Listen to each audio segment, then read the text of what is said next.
Hello students, today we are going to start our next topic that is fixed capital.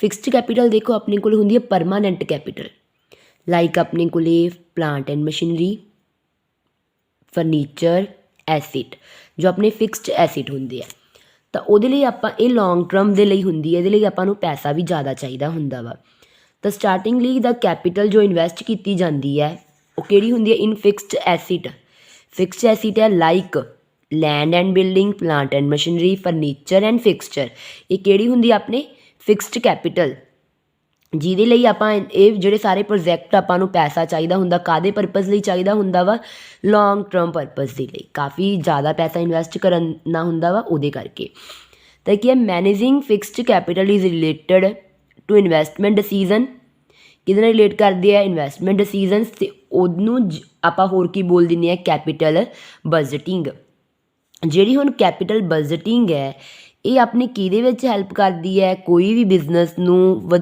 Growth ਨੂੰ ਵਧਾਉਣ ਦੇ ਲਈ company ਦੀ ਪ੍ਰੋਫਿਟੇਬਿਲਿਟੀ ਨੂੰ ਵਧਾਉਣ ਦੇ ਲਈ ਉਹਨੂੰ ਆਪਾਂ ਕੀ ਬੋਲ ਦਿੰਦੇ ਹਾਂ ਫਿਕਸਡ ਕੈਪੀਟਲ ਮਤਲਬ ਕੈਪੀਟਲ ਬਜਟਿੰਗ ਕਿਹੜੀ ਹੁੰਦੀ ਹੈ ਜੋ ਆਪਣੀ ਇੱਕ ਗਰੋਥ ਜਾਂ ਫਿਰ ਪ੍ਰੋਫਿਟੇਬਿਲਿਟੀ ਕੰਪਨੀ ਦੀ ਵਧਾਉਣ ਦੇ ਵਿੱਚ ਆਪਣੀ ਹੈਲਪ ਕਰਦੀ ਹੈ ਹੁਣ ਇਹ ਡਿਪੈਂਡ ਕਰਦਾ ਵਾ ਉਹਦੀ ਕਿੱਦਾਂ ਦੀ ਨੀਡ ਹੈ ਠੀਕ ਹੈ ਉਹਦੇ ਉੱਪਰ ਡਿਪੈਂਡ ਕਰਦਾ ਵਾ ਲਾਈਕ ਵੇਰੀਅਸ ਫੈਕਟਰ ਆਪਾਂ ਕਹਿ ਸਕਦੇ ਹਾਂ ਬਿਜ਼ਨਸ ਦਾ ਸਾਈਜ਼ ਨੇਚਰ ਇਹ ਸਾਰੀਆਂ ਚੀਜ਼ਾਂ trading concern for example may ਉਹ ਕਹਿੰਦੇ require a small amount of fixed capital as compare to manufacturing ਤਾਂ ਲਾਈਕਵਾਈਜ਼ ਨੀਡ ਫੋਰ ਫਿਕਸਡ ਆਪਣੇ ਕੋਲ ਕੀ ਆ ਇੰਨੀ ਜ਼ਿਆਦਾ ਲੋਡ ਨਹੀਂ ਹੁੰਦੀ ਐਜ਼ ਕੰਪੈਰੀਜ਼ਨ ਟੂ ਸਮੋਲ ਤਾਂ ਉਹ ਡਿਪੈਂਡ ਕਰਦਾ ਆਪਾਂ ਨੂੰ ਕਿਹੜੇ ਕਿਹੜੇ ਫੈਕਟਰਸ ਹੈ ਜਿਹਦੇ ਉੱਪਰ ਇਹ ਆਪਾਂ ਨੂੰ ਫਿਕਸਡ ਕੈਪੀਟਲ ਚਾਹੀਦੀ ਹੁੰਦੀ ਹੈ ਸਟਾਰਟਿੰਗ ਲਈ ਜੋ ਫਿਕਸਡ ਕੈਪੀਟਲ ਇਹ ਬਹੁਤ ਇੰਪੋਰਟੈਂਟ ਨੇ ਇਹਦੇ ਫੈਕਟਰਸ ਬਹੁਤ ਇੰਪੋਰਟੈਂਟ ਨੇ ਤਾਂ ਫਸਟ ਆਪਣੇ ਕੋਲ ਫੈਕਟਰ ਕੀ ਹੈ ਨੇਚਰ ਆਫ ਬਿਜ਼ਨਸ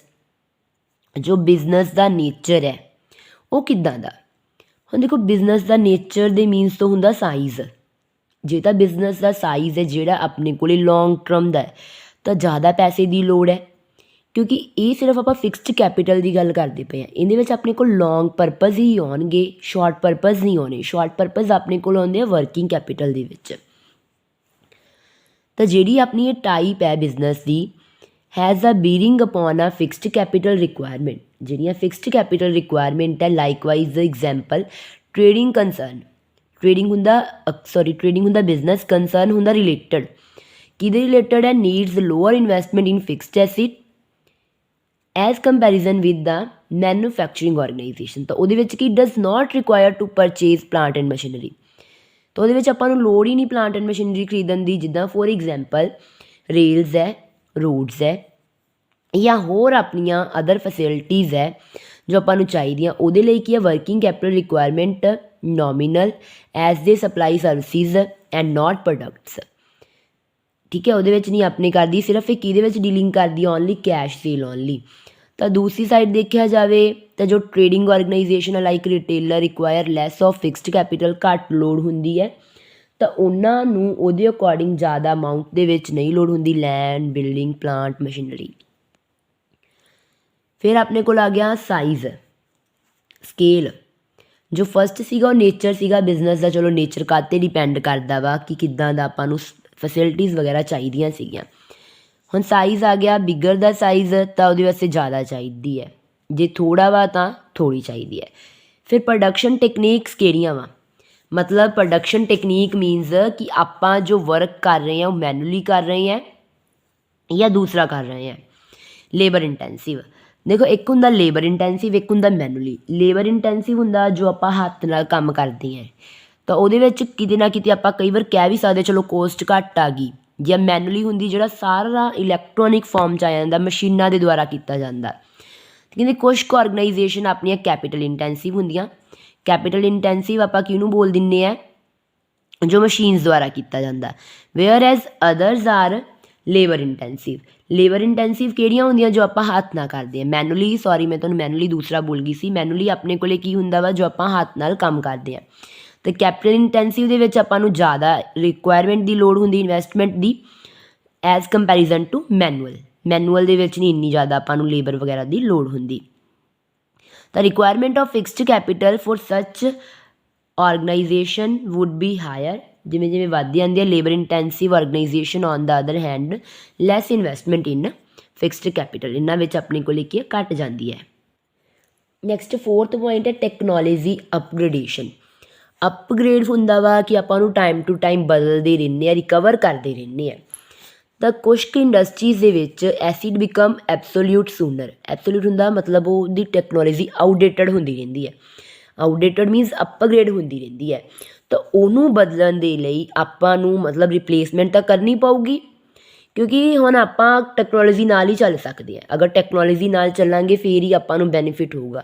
ਅਗਰ ਆਪਾਂ ਹੁਣ ਟੈਕਨੋਲੋਜੀ ਨਾਲ ਕਿੱਦਾਂ ਚੱਲ ਰਹੀ ਨੇ, ਹੁਣ ਜਿੱਦਾਂ ਨੋਰਮਲੀ ਤੁਹਾਨੂੰ ਜੋ ਵੀਡੀਓਜ਼ ਹੈ ਉਹ ਕਿਹਦੇ ਥਰੂ ਆ ਰਹੀਆਂ ਵਾ, ਫੋਨਸ ਦੇ ਥਰੂ ਆ ਰਹੀਆਂ ਵਾ, ਮਤਲਬ ਯੂਟਿਊਬ ਦੇ ਜਾਂ ਜ਼ੂਮ ਮੀਟਿੰਗ ਹੋ ਗਈ, ਉਹ ਸਾਰੀ ਆਪਣੀ ਕੀ ਹੈ ਟੈਕਨੋਲੋਜੀ ਅਪਗ੍ਰੇਡ ਹੈ। ਤਾਂ ਟੈਕਨੋਲੋਜੀ ਅਪਗ੍ਰੇਡ ਦੇ ਲਈ ਜੋ ਆਪਾਂ ਨੂੰ ਐਡਵਾਂਸਮੈਂਟ ਚਾਹੀਦੀ ਉਹ ਬਹੁਤ ਜ਼ਰੂਰੀ ਹੈ। ਤਾਂ ਉਹਦੇ ਲਈ ਪੈਸਾ ਜ਼ਿਆਦਾ ਜ਼ਰੂਰੀ ਹੈ। ਤਾਂ ਉਹਦੇ ਲਈ ਕੀ higher investment in fixed capital may therefore be required such cases, for example computer become absolute faster, ਠੀਕ ਹੈ ਬਹੁਤ ਜਲਦੀ ਫਾਸਟਰ ਆਪਣੇ ਹੋ ਰਿਹਾ ਤਾਂ ਰਿਪਲੇਸਡ ਕਰਕੇ ਉਹਨੂੰ ਹੌਲੀ ਹੌਲੀ furniture than thus such organisation ਵਿਚ use assets prone to absolutes require fixed capital to purchase such assets. So ਕਹਿੰਦੇ ਫਿਰ ਇਹਨਾਂ ਨੂੰ ਬਹੁਤ ਮੁਸ਼ਕਿਲ ਹੈ ਮਤਲਬ ਇੱਕੋ ਦਮ ਖਰੀਦਣਾ, ਤਾਂ ਉਹ ਕਹਿੰਦੇ ਫਿਕਸਡ ਕੈਪੀਟਲ ਦੇ ਨਾਲ ਆਪਾਂ ਨੂੰ ਨਾਲ ਦੀ ਨਾਲ ਚੱਲਣਾ ਪੈਣਾ ਵਾ ਐਡਵਾਂਸ ਦੇ ਵਿੱਚ, ਜਿਹਦੇ ਵਾਸਤੇ ਆਪਾਂ ਨੂੰ ਜ਼ਿਆਦਾ ਪੈਸੇ ਦੀ ਲੋੜ ਹੁੰਦੀ ਹੈ। ਫਿਰ ਕੀ ਆਪਣੇ ਕੋਲੇ ਗਰੋਥ ਪ੍ਰੋਸਪੈਕਟ ਹੁੰਦਾ ਇਹਨੂੰ ਵਧਾਉਣਾ, ਇਹਦੀ ਗਰੋਥ ਨੂੰ। ਤਾਂ ਬਹੁਤ ਸਾਰੀਆਂ ਕੰਪਨੀਆਂ ਕੀ ਹੈ ਬਿਜ਼ਨਸ ਨੂੰ ਐਕਸਪੈਂਡ ਕਰ ਰਹੀਆਂ ਵਾ, ਹਾਇਰ ਗਰੋਥ ਜਿਨ੍ਹਾਂ ਵਾਸਤੇ ਚਾਹੀਦੀ ਹੁੰਦੀ ਹੈ। Even in situation when company anticipate higher growth, ਤਾਂ ਕਹਿੰਦੇ ਕਿਹਦੀ ਉਮੀਦ ਕਰ ਰਹੀ ਹੈ, ਕਹਿੰਦੇ ਕੰਪਨੀ ਵੱਧ ਗਰੋਥ ਦੀ। ਤਾਂ ਉਹਦੇ ਵਿੱਚ ਆਪਾਂ ਕੀ ਚੂਜ਼ ਕਰਾਂਗੇ ਕਿ ਜ਼ਿਆਦਾ ਤੋਂ ਜ਼ਿਆਦਾ ਆਪਣੇ ਕੋਲੇ ਕਪੈਸਿਟੀ ਜ਼ਿਆਦਾ ਹੋਵੇ ਅਤੇ ਡਿਮਾਂਡ ਲੋਕ ਜ਼ਿਆਦਾ ਕਰਨ। ਇਹ ਸਿਰਫ ਕਿਹਦੇ ਵਿੱਚ ਪੋਸੀਬਲ ਹੋ ਸਕਦਾ, ਜਿਹਦੇ ਵਿੱਚ ਆਪਣੇ ਫਿਕਸਡ ਐਸਿਡ ਹੁੰਦੇ ਆ। ਡਿਵਰਸੀਫਿਕੇਸ਼ਨ ਹੁੰਦਾ ਆਪਾਂ ਉਹਨੂੰ ਕਿਸੇ ਚੀਜ਼ ਦੇ ਵਿੱਚ ਕਨਵਰਟ ਕਰ ਦੇਣਾ, ਡਿਵਰਸ ਕਰ ਦੇਣਾ। ਤਾਂ company want to enter into new business, ਜਦੋਂ ਕੰਪਨੀ ਨਵੇਂ ਬਿਜ਼ਨਸ ਦੇ ਵਿੱਚ ਐਂਟਰ ਹੋ ਰਹੀ ਹੈ ਐਂਟਰ ਹੋਣਾ ਚਾਹੁੰਦੀ ਹੈ, want to other than that of its current product ਨਾਲੋਂ, ਤਾਂ it require more fixed capital. ਤਾਂ ਉਹਦੇ ਲਈ ਆਪਾਂ ਨੂੰ ਕੀ ਚਾਹੀਦੀ ਹੈ, ਬਹੁਤ ਜ਼ਿਆਦਾ ਫਿਕਸਡ ਕੈਪੀਟਲ ਦੀ ਲੋੜ ਹੈ। For example an apparel company diversify into cosmetic business, ਠੀਕ ਹੈ। ਤਾਂ ਕਾਸਮੈਟਿਕ 'ਚ ਹੋ ਗਈ ਵਿਲ ਸਰਟੇਨੇਟਲੀ ਮੋਰ ਫੰਡ, ਤਾਂ ਉਹਦੇ ਲਈ ਉਹ ਕਹਿੰਦੇ ਆਪਾਂ ਨੂੰ ਜ਼ਿਆਦਾ ਪੈਸੇ ਦੀ ਲੋੜ ਹੁੰਦੀ ਹੈ। ਫਿਰ ਆ ਫਾਈਨੈਂਸਿੰਗ ਅਲਟਰਨੇਟਿਵ ਹੁੰਦਾ ਕਿ ਆਪਣੇ ਕੋਲੇ 2 ਤੋਂ ਜ਼ਿਆਦਾ ਆਪਸ਼ਨ ਹੈ ਕਿ ਆਪਾਂ ਉਹਨੂੰ ਵੀ ਚੂਜ਼ ਕਰ ਸਕਦੇ ਹਾਂ। ਤਾਂ ਕਹਿੰਦੇ ਕਿਹੜੇ ਫਾਈਨਾਂਸ ਨੂੰ ਆਪਾਂ ਚੂਜ਼ ਕਰ ਰਹੇ ਹਾਂ। The financing option available for acquiring a fixed asset also affect fixed capital requirement of business, ਨਾਲ ਹੀ ਉਹਦੇ ਨਾਲ ਇਫੈਕਟ ਵੀ ਬਹੁਤ ਜ਼ਿਆਦਾ ਪਾ ਰਹੀ ਹੈ। If alternative of leasing or hire purchase are available, ਤਾਂ ਇਹ ਚੀਜ਼ਾਂ ਅਵੇਲੇਬਲ ਹੈ, then assets are not to be purchase, ਤਾਂ assets not to be purchase but only rent or instalment have to be pay, ਤਾਂ ਉਹ pay ਕਰਨੇ ਪੈਣਗੇ। This can reduce the requirement of fixed capital, ਉਹ ਕਹਿੰਦੇ ਫਿਰ ਇਹਨੂੰ ਘਟਾ ਰਹੀ, ਇਸੇ ਕਰਕੇ ਆਪਾਂ ਨੂੰ ਜ਼ਿਆਦਾ ਬਿਜ਼ਨਸ ਦੇ ਵਿੱਚ ਪੈਸੇ ਦੀ ਲੋੜ ਹੁੰਦੀ ਹੈ। ਫਿਰ ਕੀ ਆਪਣੇ ਕੋਲੇ stage of development of business, ਆਪਾਂ ਨੂੰ ਬਿਜ਼ਨਸ ਦੀ ਡਿਵੈਲਪਮੈਂਟ ਚਾਹੀਦੀ ਹੈ, ਉਹਨੂੰ ਕਿੱਦਾਂ ਡਿਵੈਲਪ ਕਰ ਸਕਦੇ ਹੈ। ਫਿਰ ਬਿਜ਼ਨਸ ਸਾਈਕਲ ਕਿੱਦਾਂ ਦਾ, ਬਿਜ਼ਨਸ ਸਾਈਕਲ ਆਪਣੇ ਕੋਲੇ ਕੀ ਹੈ ਬੂਮ ਪੀਰੀਅਡ ਹੈ ਔਰ ਇੱਕ ਆਪਣੇ ਕੋਲ ਰਿਸੈਸ਼ਨ ਪੀਰੀਅਡ ਹੈ। ਹੁਣ ਜੋ ਬੂਮ ਪੀਰੀਅਡ ਹੈ, ਡਿਊਰਿੰਗ ਅ ਬੂਮ ਪੀਰੀਅਡ ਤਾਂ ਆਪਣਾ ਹੁੰਦਾ ਬਹੁਤ ਤੇਜ਼ੀ ਨਾਲ ਵੱਧ ਰਿਹਾ, ਠੀਕ ਹੈ। ਉਹਦੇ ਵਿੱਚ ਆਪਾਂ ਨੂੰ ਹੋਰ ਜ਼ਿਆਦਾ ਆਰਗੇਨਾਈਜੇਸ਼ਨ ਨੂੰ ਜ਼ਿਆਦਾ ਇਨਵੈਸਟ ਕਰਨ ਦੀ ਲੋੜ ਹੈ ਤਾਂ ਕਿ ਪ੍ਰੋਡਕਸ਼ਨ ਕਪੈਸਿਟੀ ਵੱਧ ਸਕੇ। ਬਟ ਜਦੋਂ ਰਿਸੈਸ਼ਨ ਪੀਰੀਅਡ ਆ ਗਿਆ ਤਾਂ ਆਪਣੇ ਜਿਹੜੇ ਪ੍ਰੋਜੈਕਟ ਆ ਉਹ ਬਹੁਤ ਅਵੋਇਡ ਹੋ ਜਾਣਗੇ, ਤਾਂ ਉਹਦੇ ਵਿੱਚ ਆਪਾਂ ਨੂੰ ਜ਼ਿਆਦਾ ਫੰਡ ਦੀ ਲੋੜ ਨਹੀਂ ਹੈਗੀ। ਫਿਰ ਲੈਵਲ ਆਫ ਕੋਲੈਬੋਰੇਸ਼ਨ ਜਦੋਂ ਆਪਾਂ ਇੱਕ ਆਰਗੇਨਾਈਜੇਸ਼ਨ ਨੂੰ ਇਕੱਠਾ ਕਰ ਦਿੰਦੇ ਹਾਂ, ਕੋਲੈਬੋਰੇਟ ਕਰ ਦਿੰਦੇ ਹਾਂ between the organisation to use one another's facility and asset reduce the need of fixed capital, like bank are using each other like ATM, the saving on individual setting of ATM by each bank, ਜਿਹਦੇ ਨਾਲ ਆਪਾਂ ਕੋਲੇ ਖਰਚਾ ਵਗੈਰਾ ਉਸ ਤਰੀਕੇ ਨਾਲ ਹੁੰਦਾ। ਫਿਰ ਕਿੱਦਾਂ ਦੇ ਪ੍ਰੋਡਕਟ ਕੰਪਨੀ ਨੂੰ ਚਾਹੀਦੇ ਹੈ, ਕੋਈ ਵੀ ਆਰਗੇਨਾਈਜੇਸ਼ਨ ਹੈ which produce big and costly product, ਜਿਹਦੇ ਵਿੱਚ ਬਹੁਤ ਮਹਿੰਗੇ ਅਤੇ ਬਹੁਤ ਵੱਡੇ ਸਾਈਜ਼ ਦੇ ਪ੍ਰੋਡਕਟ ਬਣਾ ਰਹੀ ਹੈ ਸੱਚ ਅ ਲਾਈਕ ਕਾਰ, ਏਸੀ, ਸੈੱਲਫੋਨ, ਤਾਂ ਉਹਦੇ ਲਈ ਆਪਾਂ ਨੂੰ ਕਾਹਦੀ ਜ਼ਿਆਦਾ ਲੋੜ ਹੋਊਗੀ? ਫਿਕਸਡ ਕੈਪੀਟਲ ਦੀ। ਨੈਕਸਟ ਆਪਣੇ ਕੋਲ ਹੀ ਹੈ ਕੈਪੀਟਲ ਸਟਰਕਚਰ ਦੇ ਕਿਹੜੇ ਫੈਕਟਰਸ ਹੈ ਔਰ ਕੀ ਇੰਪੋਰਟੈਂਸ ਹੈ। ਫਸਟਲੀ ਇੰਪੋਰਟੈਂਸ ਹੈ ਕੈਪੀਟਲ ਸਟਰਕਚਰ ਦੀ। ਹੁਣ ਦੇਖੋ ਕੈਪੀਟਲ ਸਟਰਕਚਰ 'ਚ ਆਪਾਂ ਕਿਹਾ ਸੀਗਾ ਕਿ ਆਪਣੇ ਕੋਲ ਓਨਰ ਦਾ ਫੰਡ ਅਤੇ ਬੋਰਵਰ ਦਾ ਫੰਡ, ਇਹ ਦੋਨੋਂ ਹੋਣੇ ਜ਼ਰੂਰੀ ਹੈ। ਮੀਨਸ ਓਨਰ ਦਾ ਫੰਡ ਜ਼ਿਆਦਾ ਚਾਹੀਦਾ, ਤਾਂ ਉਹਦੇ ਵਿੱਚ ਆਪਣੇ ਕੋਲ ਕੀ ਹੈ? Van returns R uncertain, returns ਆਪਣੀਆਂ ਕੀ ਹੈ? ਅਨਸਰਟਨ। ਸਰਟਨ ਹੁੰਦਾ ਜਿਹੜੀ ਚੀਜ਼ ਆਪਾਂ ਨੂੰ ਪਤਾ ਹੈ, ਅਨਸਰਟਨ ਆਪਾਂ ਨੂੰ ਨਹੀਂ ਪਤਾ ਕਿ ਰਿਟਰਨ ਦੁਆਰਾ ਕੈਸ਼ਬੈਕ ਕਿੰਨਾ ਵਾਪਸ ਆਊਗਾ ਜਦੋਂ ਆਪਾਂ ਬਿਜ਼ਨਸ 'ਚ ਇਨਵੈਸਟ ਕਰ ਰਹੇ ਹਾਂ। ਤਾਂ ਕਹਿੰਦੇ equity share should be issued in large number, ਬਹੁਤ ਜ਼ਿਆਦਾ ਨੰਬਰ ਦੇ ਵਿੱਚ ਇਸ਼ੂਡ ਕਰਦੇ ਨੇ। When there is uncertainty about return, ਜਦੋਂ ਆਪਣੇ ਕੋਲ ਕੀ ਆ, ਆਪਾਂ ਨੂੰ ਪਤਾ ਹੈ ਕਿ ਰਿਟਰਨਸ ਦੀ ਅਨਸਰਟਨ ਐਂਡ ਪਤਾ ਨਹੀਂ ਕੀ ਹੋਊਗਾ, ਤਾਂ ਉਹਦੇ ਵਿੱਚ ਉਹ ਕਹਿੰਦੇ ਆਪਣੇ ਕੋਲ ਘੱਟ ਰਿਸਕ ਹੁੰਦਾ ਵਾ ਅਤੇ ਵੱਧ ਤੋਂ ਵੱਧ ਪਰਮਾਨੈਂਸੀ ਹੁੰਦੀ ਹੈ। ਬਟ ਜਦੋਂ ਰਿਟਰਨ ਸਰਟਨ ਹੋਵੇ, ਜਦੋਂ ਆਪਾਂ ਨੂੰ ਪਤਾ ਹੈ ਕਿ ਆ ਫੇਅਰ ਰਿਟਰਨ ਮਿਲਣੀ ਹੈ, ਜੋ ਵੀ ਹੈ, it may be noted that rate of return should be more than the rate of dividend, profit ਨਾਲੋਂ ਆਪਾਂ ਨੂੰ ਰਿਟਰਨ ਜ਼ਿਆਦਾ ਮਿਲ ਜਾਏ to be pay on preference share. Similarly where the profit are regular are and high, the company may undertake long term debt, ਤਾਂ ਜੋ ਵੀ ਆਪਣੇ ਕੋਲ ਹੁੰਦੇ ਨੇ। ਫਿਰ ਨੈਕਸਟ ਆਪਣੇ ਕੋਲ ਫੈਕਟਰਸ, ਕਿ ਕਿਹੜੇ ਫੈਕਟਰ ਆਪਣੇ ਕੈਪੀਟਲ ਸਟਰਕਚਰ ਨੂੰ ਡਿਟਰਮਾਈਨ ਕਰਦੇ ਹੈ। ਫਸਟ ਹੈ ਕੋਸਟ ਆਫ ਫਾਈਨੈਂਸਿੰਗ। ਉਹ ਕਹਿੰਦੇ ਕੈਪੀਟਲ ਸਟਰਕਚਰ ਨੂੰ ਡਿਟਰਮਾਈਨ ਕਰਨ ਤੋਂ ਪਹਿਲਾਂ ਆਪਾਂ ਕੋਸਟ ਆਫ ਫਾਈਨੈਂਸਿੰਗ ਨੂੰ ਮੈਜ਼ਰ ਕਰਨਾ ਬਹੁਤ ਜ਼ਰੂਰੀ ਹੈ ਕਿ ਕੋਸਟ ਆਪਣੀ ਕਿੰਨੀ ਆਊਗੀ, ਉਹਦੇ ਅਕੋਰਡਿੰਗ ਕਿ ਆਪਾਂ ਇਨਵੈਸਟਰ ਨੂੰ ਕਿਸ ਤਰੀਕੇ ਨਾਲ ਦੇਣਾ, ਕਿ ਰਿਸਕ ਕਿੱਦਾਂ ਦਾ ਹੈਗਾ, ਜੋ ਵੀ ਉਹ ਕਹਿੰਦੇ ਇਹਦੇ ਵਿੱਚ ਕੀ ਆਪਣੇ ਕੋਲੇ if debt is available at low rate of interest, ਤਾਂ ਘੱਟ ਰੇਟ ਦੇ ਉੱਪਰ ਇੰਟਰਸਟ ਆਪਣੇ ਕੋਲੇ ਨੇ, ਤਾਂ then enterprise give priority to debt. ਤਾਂ ਸਭ ਤੋਂ ਪਹਿਲਾਂ ਉਹ ਕਹਿੰਦੇ ਕਿਹਨੂੰ ਪ੍ਰਾਇਓਰਿਟੀ ਦੇਣਗੇ? ਪ੍ਰਾਇਓਰਿਟੀ ਹੁੰਦਾ ਫਸਟ ਪ੍ਰੈਫਰੈਂਸ ਕਿਹਨੂੰ ਦੇਵਾਂਗੇ? ਡੈਟ ਨੂੰ। ਬਟ ਅਗਰ ਰਿਸਕ ਹੀ ਆਪਣੇ ਕੋਲ ਇਨਕਰੀਜ਼ ਹੈ ਤਾਂ ਉਹਦੇ ਅਕੋਰਡਿੰਗ ਉਹ ਕਹਿੰਦੇ ਫਿਰ ਆਪਣੇ ਕੋਲ ਕੀ ਇਹਦਾ cost of preference share is less than equity, but it is more than the cost of debt, cost of debt ਤੋਂ ਵੀ ਕੀ ਹੈ? ਬਹੁਤ ਜ਼ਿਆਦਾ ਵਾ। ਫਿਰ ਕੀ ਹੈ? Trading on equity. Trading on equity ਕੀ ਹੁੰਦਾ ਵਾ? ਕਿ ਇੱਕ ਐਵੇਂ ਦਾ ਪ੍ਰਪੋਰਸ਼ਨ ਹੁੰਦਾ ਵਾ ਡੈਟ ਦਾ ਕਿ ਆਪਾਂ ਪੂਰਾ ਦਾ ਪੂਰਾ ਕੈਪੀਟਲ ਨੂੰ ਫਾਈਂਡ ਆਊਟ ਕਰਨਾ। ਕੀ ਹੁੰਦਾ ਆਪਣੇ ਕੋਲੇ? Portion of debt is the overall capital, ਕਿ ਓਵਰਆਲ ਕੈਪੀਟਲ ਆਪਣੇ ਕੋਲੇ ਕਿੰਨੀ ਜ਼ਿਆਦਾ ਆ ਰਹੀ ਹੈ, ਉਹ ਸਾਰੀ ਆਪਾਂ ਇਹਦੇ ਵਿੱਚ ਦੇਖ ਲੈਣੀ। ਇਹ ਆਪਾਂ ਜੋ ਪਿੱਛੇ ਟੌਪਿਕ ਕੀਤਾ ਸੀ ਸੇਮ ਹੀ ਆ ਉਹ, ਡੈਟ ਅਪੋਨ ਇਕੁਇਟੀ ਫਾਰਮੂਲਾ। ਫਿਰ ਆਪਣੇ ਕੋਲੇ ਕਿ interest coverage ratio.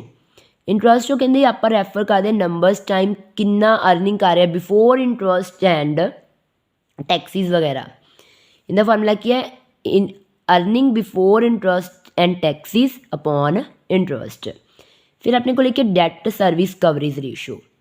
Debt service ਵੀ ਆਪਣੇ ਕੋਲ ਬਹੁਤ ਇਹਦੇ ਵਿੱਚ ਇੰਪੋਰਟੈਂਟ ਹੁੰਦੀ ਹੈ ਕਿ ਆਪਾਂ ਕਿੰਨਾ ਬੈਕ ਰਿਟਰਨ ਦੇਣਾ ਵਾ, ਲਾਈਕ ਪਹਿਲਾਂ ਪ੍ਰੋਫਿਟ ਆਫਟਰ ਟੈਕਸ, ਫਿਰ ਡੈਪਰੀਸੀਏਸ਼ਨ, ਇੰਟਰਸਟ, ਨੋਨ ਕੈਸ਼, ਉਹ ਸਾਰੇ ਆਪਾਂ ਰਾਈਟ ਆਫ ਕਰਕੇ ਅਪੋਨ ਜੋ ਆਪਾਂ ਪੇ ਕਰਨਾ ਵਾ। ਨੈਕਸਟ ਆਪਣੇ ਕੋਲ ਰੈਗੂਲੇਟਰੀ ਫਰੇਮਵਰਕ, ਕਿ ਕਿਹੜੇ ਫਰੇਮਵਰਕ ਆਪਣੇ ਕੋਲ ਹੈਗੇ ਨੇ। ਤਾਂ issue of shares debenture has to be done as per guideline issued by SEBI. SEBI ਨੇ ਕਿਹੜੀਆਂ ਗਾਈਡਲਾਈਨਸ ਦਿੱਤੀਆਂ ਵਾ? Security exchange board of India. So ਇਹ ਆਪਣਾ ਮਤਲਬ ਇਹਦਾ ਮੇਨ ਹੈੱਡਕੁਆਟਰ ਆਪਣਾ ਬੰਬੇ ਜਾਂ ਜੋ ਸ਼ੇਅਰਸ ਦੇ ਵਿੱਚ ਡੀਲਿੰਗ ਕਰਦਾ ਵਾ, ਉਹਦੇ ਅਕੋਰਡਿੰਗ ਆਪਾਂ ਦੇਖਣਾ ਹੁੰਦਾ ਅਤੇ ਉਹਦੇ ਅਕੋਰਡਿੰਗ ਉਹਨੂੰ ਪ੍ਰਪੇਅਰ ਕਰਨਾ। ਫਿਰ ਆਪਣੇ ਕੋਲ ਫਲੈਕਸੀਬਿਲਿਟੀ ਅਕੋਰਡਿੰਗ ਟੂ ਬਿਜ਼ਨਸ ਦੀਆਂ ਬਿਜ਼ਨਸ ਸਾਈਕਲ ਜਾਂ ਬਿਜ਼ਨਸ ਦੀ ਜੋ ਵੀ ਆਪਣੀ ਐਡਜਸਟਮੈਂਟਸ ਆ ਉਹਦੇ ਅਕੋਰਡਿੰਗ ਆਪਾਂ ਉਹਨੂੰ ਚੇਂਜ ਕਰਦੇ ਰਹਿਣਾ। ਫਿਰ ਆਪਣੇ ਕੋਲ ਕੀ ਆ? Control of company. Only equity share holder have ਆ ਵੋਟਿੰਗ ਰਾਈਟ ਇਨ ਕੰਪਨੀ। ਸਿਰਫ ਇੱਕ ਪ੍ਰੈਫਰੈਂਸ ਨੂੰ ਨਹੀਂ ਹੁੰਦਾ, ਕਿੰਨਾਂ ਨੂੰ ਹੁੰਦਾ? ਇਕੁਇਟੀ, ਜੋ ਐਕਚੁਅਲ ਦੇ ਵਿੱਚ ਓਨਰ ਹੁੰਦੇ ਆ ਕੰਪਨੀ ਦੇ।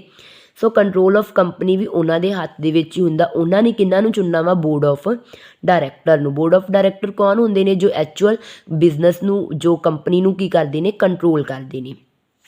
Period of financing. Period of financing ਇਹਦੇ ਵਿੱਚ ਕਿੰਨੇ ਟਾਈਮ ਪੀਰੀਅਡ ਦੀ ਹੈਗੀ ਆ ਆਪਣੇ ਕੋਲ?